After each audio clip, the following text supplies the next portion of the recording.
Hello there, and welcome to week 11 of our movie review series leading up to my epic adventure to Universal Studios and Epic Universe in Orlando, Florida next year. For this week's movie review, we will be discussing The Invisible Man. All right, let's break down how this movie will be rated. There will be 5 categories, and each one of those categories will have a rating scale of 1 to 10. Plus, there will be a bonus category called Secret Sauce. The max that this movie can receive as far as points is 50 points, and the max they can receive as far as Secret Sauce is 5. Oh, and just like the week before, I will be creating a time-lapse drawing inspired by the film, so be sure to stick around to the very end for that. So grab your goggles and your bandages because it's time for The Invisible Man. The 1933 film The Invisible Man is based on H.G. Wells' 1897 sci-fi novel of the same name. The film was written by R.C. Sheriff, and it stays true to Wells' themes of science, power, and madness. The film opens up on a snowy night in the English countryside. A mysterious bandaged man wearing dark goggles trudges through the storm and checks into the Lion's Head Inn. His strange appearance immediately unsettles the locals. He demands privacy, asking for a room and a lab space to continue his experiments. The man, later revealed to be Dr. Jack Griffin, spends his days locked in the room, conducting secret experiments. The innkeeper's wife, Jenny, grows increasingly frightened by the noises and the chemical smells coming from the room. When the rent falls behind, the innkeeper confronts Griffin, demanding payment or he must leave. Griffin begs the innkeeper not to throw him out. He promises he'll pay soon, but the innkeeper has had enough. Tempers flare, and in a sudden burst of rage, Griffin snaps and throws the poor man down the stairs before slamming the door behind him. The police are called, and when they arrive, Griffin decides to give them a show. With a crazy laugh, he unravels his bandages and peels off his clothes, until nothing is left but a floating shirt and that chilling, disembodied voice that echoes throughout the room.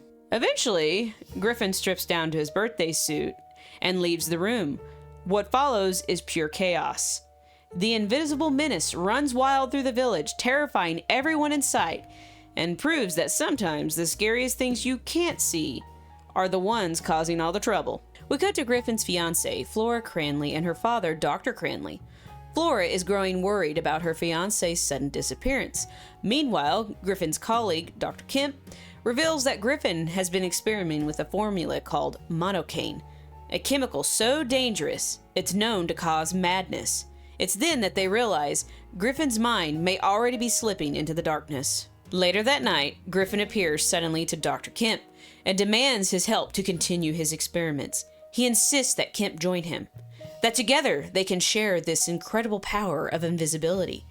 Kemp, of course, wants no part of it and refuses, realizing just how far gone Griffin's mind really is. Griffin then forces Dr. Kemp to drive him back to the inn so he can retrieve his notes. When they arrive, Griffin sneaks up to the room and then gathers the notes and tosses them out the window to Kemp below.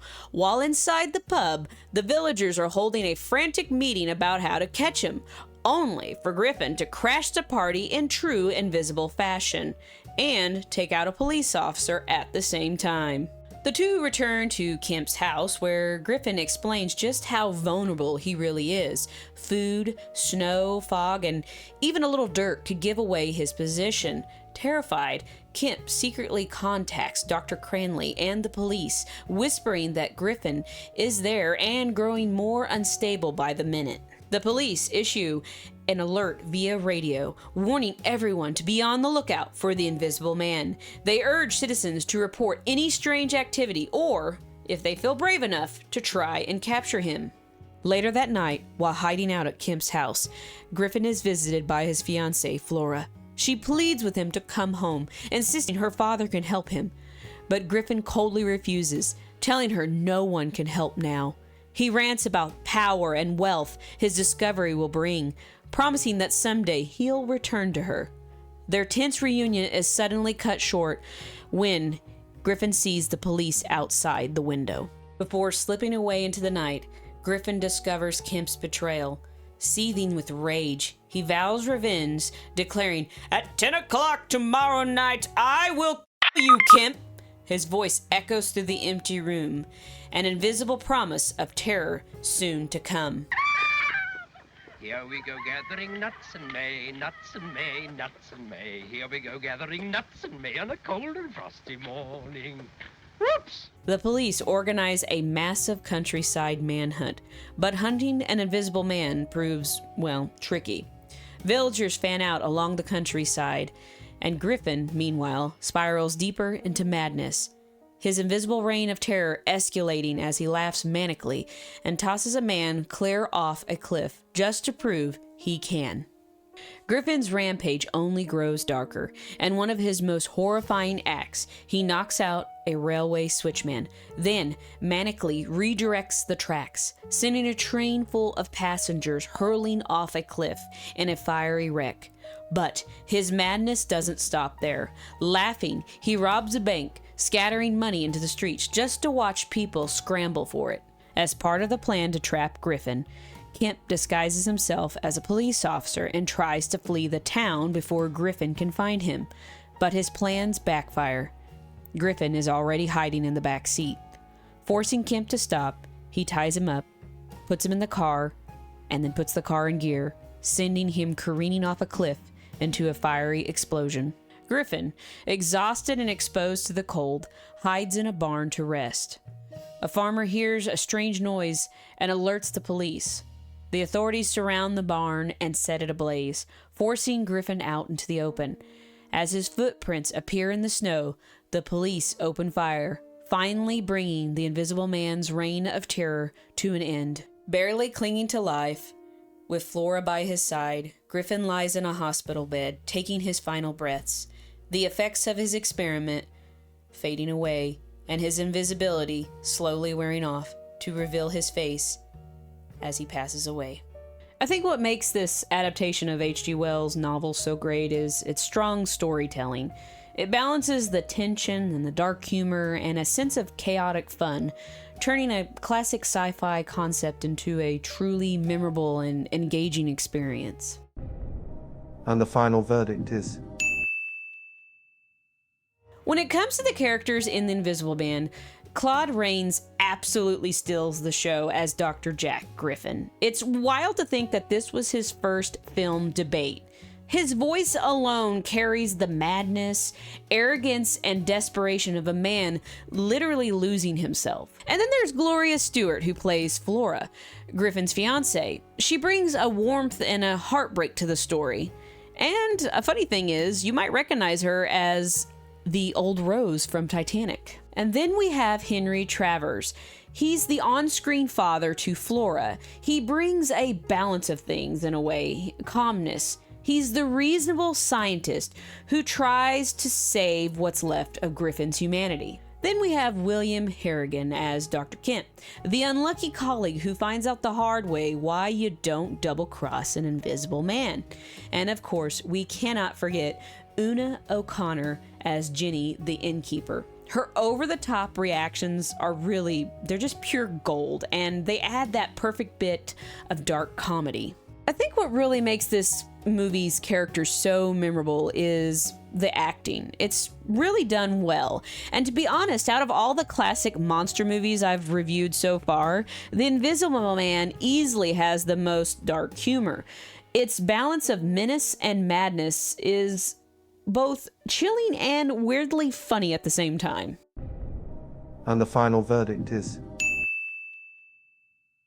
What makes the soundtrack of The Invisible Man so good is how effectively it builds tension and atmosphere without overpowering the film.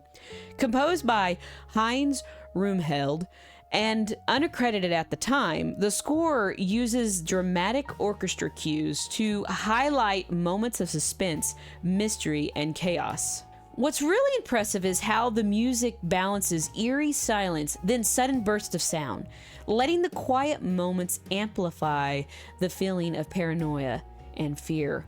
When the music does kick in, it perfectly matches Griffin's descent into madness, mixing tension, excitement, and even a touch of dark humor.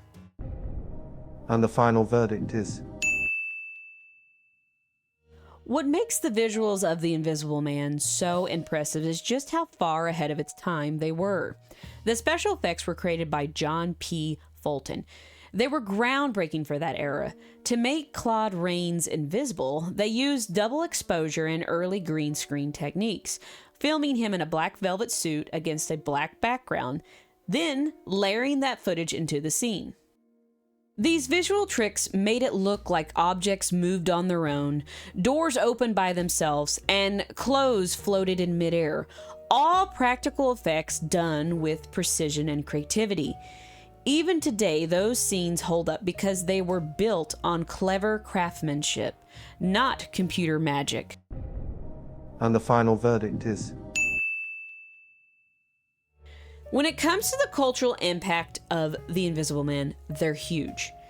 First, let's take into consideration Claude Rains. He proved that actors' voices could carry just as much power as their face.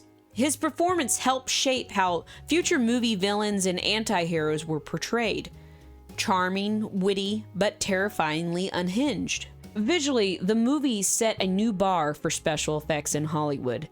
The invisible sequences blew audiences' minds in 1933 and influenced future generations of filmmakers, not to mention the 6 spin-off Invisible Man movies too. In short, The Invisible Man wasn't just a monster movie. It was a turning point that proved horror could be smart, funny, and psychologically deep, all at the same time. And the final verdict is. And now secret sauce time. Does this movie have what it takes to deserve secret sauce? Final score. Well, I hope you enjoyed this invisible journey, because honestly, this movie still holds up even if the main character doesn't show up. If you like the review, make sure to hit the like button and subscribe to the channel, because we've got many more videos coming down the line. Until next week, stay safe, stay visible, and I'll catch you in the next review. Bye!